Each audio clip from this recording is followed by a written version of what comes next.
know that moment when you're driving somewhere unfamiliar and you realize you're completely, hopelessly lost?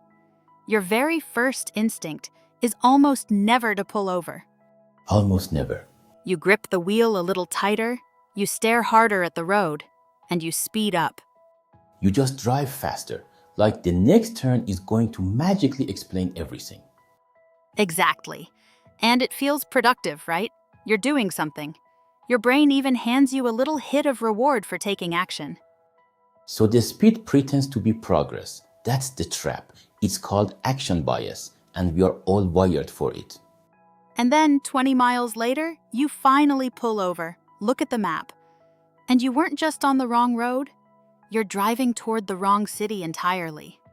And every bit of that intense, exhausting effort was aimed at the wrong target, which weirdly is exactly what today's chapter is about, but for our inner lives. You're listening to Paya Talks. Big ideas, both sides, real depth, from Paya Academy. I'm Dr. Farzin. And I'm Sophia. Today's question: why are we so good at solving the wrong problem? And what does it cost us? It comes from Chapter 2 of The Life Skills Gap by clinical psychologist Lena Shakari, called The Art of Thinking Well. I'll take the skeptic seat. All this stop and reframe advice can quietly turn into rumination, and sometimes you just need to act. And I'll argue that framing the problem before you touch it is the one thing that saves you from years of fixing the wrong thing. Let's get into it. Let me start with a line she surfaces early, usually credited to Einstein. If you had 1 hour to solve a problem your life depended on, you'd spend 55 minutes on the problem itself, and only 5 actually solving it. 55 minutes just framing it. Because our great failure as adults is that we treat the trigger as the cause. You get a flat tire, you fixate on patching the tire. And you never notice you're driving over a bed of nails. Right. So her tool, the 5-frame reframe, forces one question first. Am I even sure this is the problem? That's not stalling. That's the thing that stops you brilliantly, exhaustingly solving the wrong target for years. Okay, but here's my worry, and it comes straight out of Shakri's own pages. She leans on Susan Nolan Hoeksema's research on rumination. Go ahead.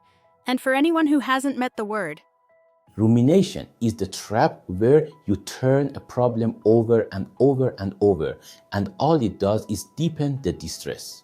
No insight, no exit, and Shakari tells the reader, don't act, sit in the discomfort, generate lots of possible framings, and don't commit to any of them. Which to you sounds like an engraved invitation to loop. In the messy world of relationships and life choices, that endless meta-questioning can feel like deep thinking while it's really just draining the tank. Let me put a face on this because Shakari does. Meet Lena. The spreadsheet lady. The spreadsheet lady, 38. She's had the exact same explosive fight about money with her husband 37 times in 4 years. She literally kept a notebook counting them because she thought she was losing her mind. And here's the thing. She was not lazy. She was in full fix-it mode. 3 books on couples communication. Shared budgeting spreadsheets. Strict monthly budgets. A rule that they had to give each other 48 hours notice for any purchase over $100. She was an outstanding problem solver. And the fight came back every single time. Why? Because money was never the problem. Money was just the canvas the fight was painted on. So what was it really about? Feeling invisible. Her husband making the big calls about their shared future on his own. Like he was the only one allowed to steer the ship. It was about respect. Until she stopped and reframed, she was doomed to keep building better spreadsheets for a problem that had nothing to do with spreadsheets. That's a clean story, but let me bring back Maria. Shakari puts her at the end of this chapter too, and I think she cuts against you. Maria in the car. 4 years sitting in a parking lot, paralyzed, unable to decide whether to leave a job she doesn't love. And what is she doing in that car? Stepping back, endlessly questioning. That's not the same thing. Shakiri says Maria's breakthrough is moving from should I leave the job to who would I be if I did? But that's a huge subjective leap. How does Maria know when she's found the real problem versus just digging a deeper, prettier hole? Tell a chronic overthinker to sit for 15 minutes generating alternate versions of her identity, and you might just be handing her a more sophisticated way to avoid deciding. Here's how I'd separate them. Think of it like medicine. Lena was putting more and more precise bandages on a rash when she actually had an allergy, Treating the symptom beautifully. and ignoring the source. The pause to diagnose, to step back and look at the whole system, that's not digging a hole.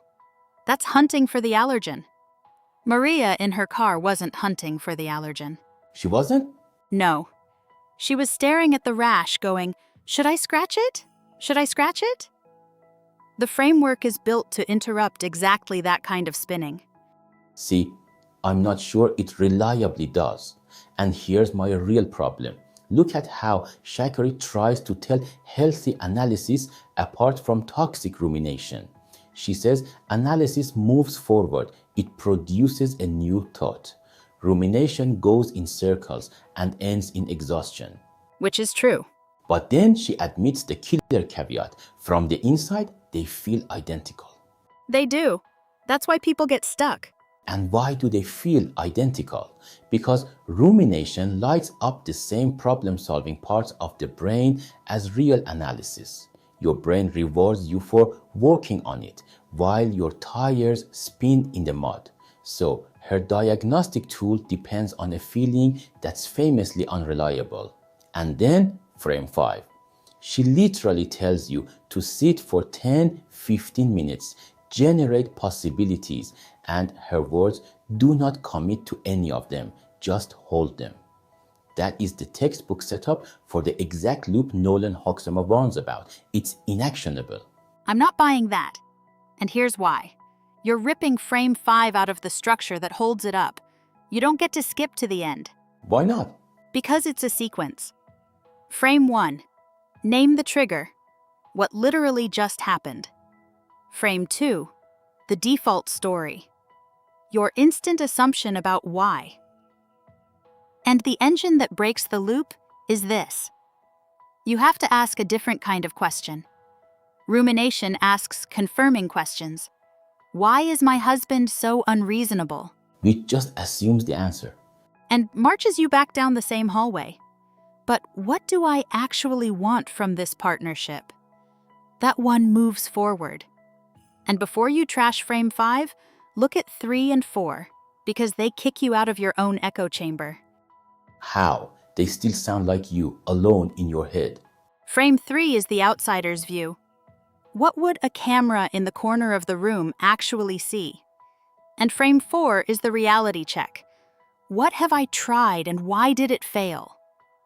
Lena had to look at her gorgeous spreadsheets and her strict budgets and admit, these are excellent money management solutions, and they have all failed. Therefore, the problem cannot be money management. That's not rumination. That's the scientific method, pointed at your own life. It uses the failure of your past solutions as hard evidence that your current framing is wrong. That's the mechanism that breaks the loop. Okay, I'll give you frame 4. Looking at failed solutions is genuinely empirical, but that opens up a much bigger problem. Which is? The whole method assumes we can think our way to the truth about wildly complex human dynamics. And to see why that's shaky, look at the famous Kahneman-Klein debate Shakiri brings in. 2 researchers who argued for years about whether gut intuition can be trusted, and then actually sat down to find where they agreed. And they landed somewhere specific. Intuition, your fast gut-level read, is reliable only when 2 things are true. 1. You're in a regular environment with stable rules. 2. You've had lots of practice with fast, clear feedback. Their examples being A firefighter who suddenly senses a building's about to collapse. A chess master seeing the next 5 moves in seconds.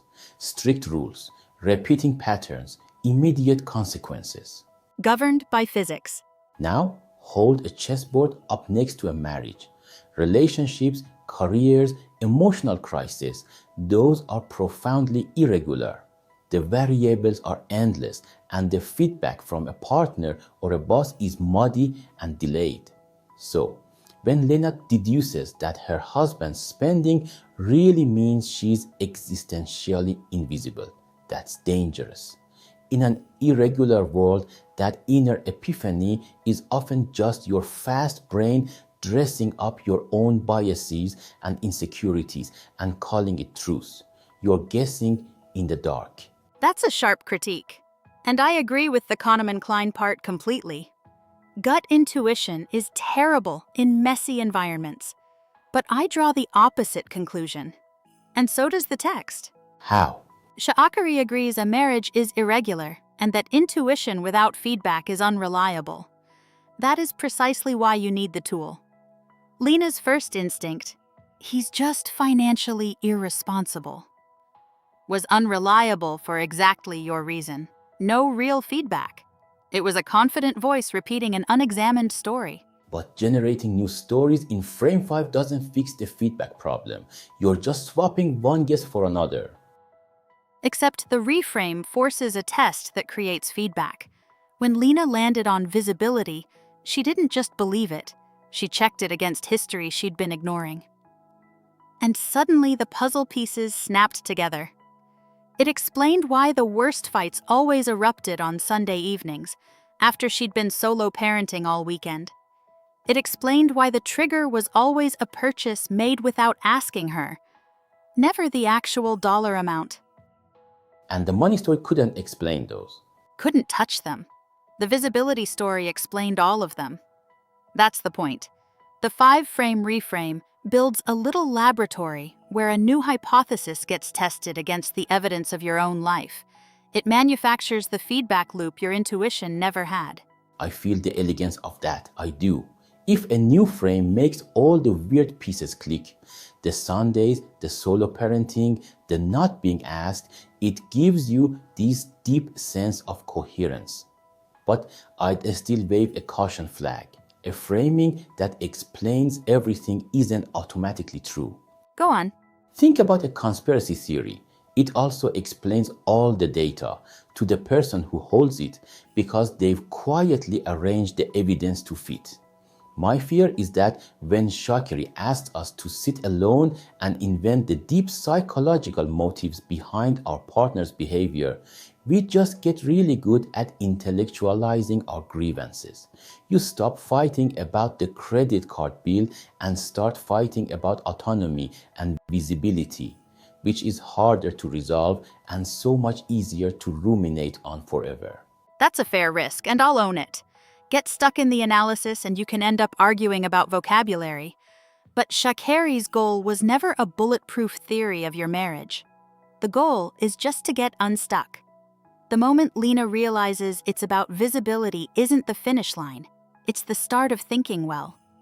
She still has to walk over, sit across from her husband, and fumble through a messy emotional conversation. And that fumbling conversation is the real work. That's action, not sitting in a room thinking. Exactly. The framing isn't a substitute for that conversation. It's the thing that finally makes the conversation about the right subject. So here's where I land. We live in a culture that worships fast, visible problem solving. We want the hack. We want to floor the gas.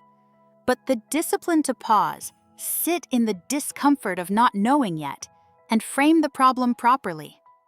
That's the only reliable way out of the traps that keep recurring. 5 painful minutes with the map saves you 55 driving hard in the wrong direction. And here's mine.